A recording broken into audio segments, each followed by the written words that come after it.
তানজিদ তামিমের দুইটা ছবি পাশাপাশি রেখেই শুরু করি। বাঁ পাশের ছবিটা শ্রীলঙ্কার বিপক্ষে ম্যাচের, ডান পাশেরটা আফগানিস্তানের বিপক্ষে ম্যাচের। প্রায় একই লেংথে পড়া দুইটা বল, একই ন্যাচারাল। মানে তামিমের জন্য দুইটা বলই ভেতরে ঢুকছিল। কিন্তু দুইটা ছবির আউটকাম একদমই আলাদা। শ্রীলঙ্কার বিপক্ষে ম্যাচে বোল্ড পেয়েছিলেন, আফগানিস্তানের বিপক্ষে ম্যাচে 4 পেলেন। আপাত দৃষ্টিতে দুইটা ছবির শটকেই মনে হবে সেম। মনে হবে একদিন লাকে ছিল বলে 4 পেয়েছেন, অন্যদিন পাননি। কিন্তু একটু গভীরভাবে তাকালেই বোঝা যাবে লাকের ব্যাপারটা ডিটারমাইন করেছে ছোট্ট একটা অ্যাডজাস্টমেন্ট, যে অ্যাডজাস্টমেন্টের পেছনে আবার মানসিকতার অনেক বড় একটা ভূমিকা। প্রথমে আফগানিস্তানের বিপক্ষে ম্যাচের 4-এর বলটায় আসুন। আগের 2 বলে 4 পেয়েছেন তামিম, যদিও ব্যাটের এজে লেগে, বাট রানস আর রানস। স্কোরবোর্ড প্রেশার নেই তামিমের উপর।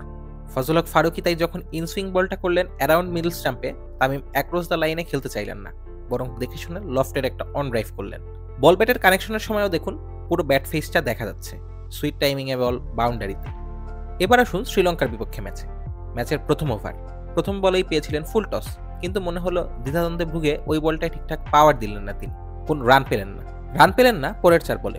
এমনকি নিজের গোটু শট যে ডাউন দ্য ট্র্যাকে যাওয়া, সেখানেও সুবিধা করতে পারলেন না, যার পরিণতি ওভারের লাস্ট বলে অ্যাক্রস দ্য বডি শট খেলা। অথচ বলের পিচিং এর সময় তিনি দারুণ একটা শেপে ছিলেন অন ড্রাইভ খেলার জন্য। নুয়ান থেসেরাকে দলেই নেওয়া হয় কারণ তিনি স্লিং অ্যাকশনে বল লেফটিদের জন্য ভেতরে ঢোকাতে পারেন। এটা একদম মুখস্থ থাকার কথা সব ক্রিকেটারের। খুব বেশি ডিফারেন্স কিন্তু না। শ্রীলঙ্কার বিপক্ষে ম্যাচে ডিপ মিড উইকেটে খেলতে চাইলে, আফগানিস্তানের বিপক্ষে ম্যাচে ওয়াইড লং অনে।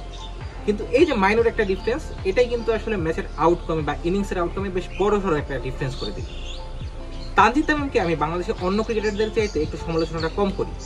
আমার সমালোচনা কম করার কারণটা হচ্ছে আমি তার ভিতরে হায়ার একটা পটেনশিয়াল দেখি, কারণ তার শর্ট রেঞ্জ বেশি, তার টাইমিংটা বেশ ভালো। কিন্তু তানজিদ তামিম নিজের কামনেসটা হারিয়ে ফেলে। ওই যে আমরা আগের ম্যাচটা দেখলাম যে তিনি ইনিংসের প্রথম 5টা বল ডট খেললেন, তারপরে তিনি তার মাইন্ডসেটটা কেমন যেন হয়ে গেল, যে কারণে তিনি ফুল ফেজ একটা ওয়াক করতে গেলেন। তো এই মাইন্ডসেটটা তামিম যদি ঠিক করতে পারেন, আমার কাছে মনে হয় তানজিদের বেশ ভালো একটা পটেনশিয়াল আছে, যেটা আমরা গতদিনে কিন্তু দেখলাম। সামান্য একটা চেঞ্জ, তারপরেই বড়সড় একটা পরিবর্তন ইনিংসের আউটকামে। তানজিদ তামিমকে তাই আমি বলবো একটু রিল্যাক্স থাকতে। তানজিদ তামিম এটা নিয়ে যদি কাজ করেন, নিজের মাইন্ডসেটটা কিভাবে ভালো করা যায়, নিজের মাইন্ডসেটটা কিভাবে ক্লিয়ার করা যায়, তাহলে আমি মনে করি তানজিদ তামিম বাংলাদেশকে অনেকদিন একটা সার্ভিস দিতে পারবে। তানজিদ তামিমের জন্য শুভকামনা।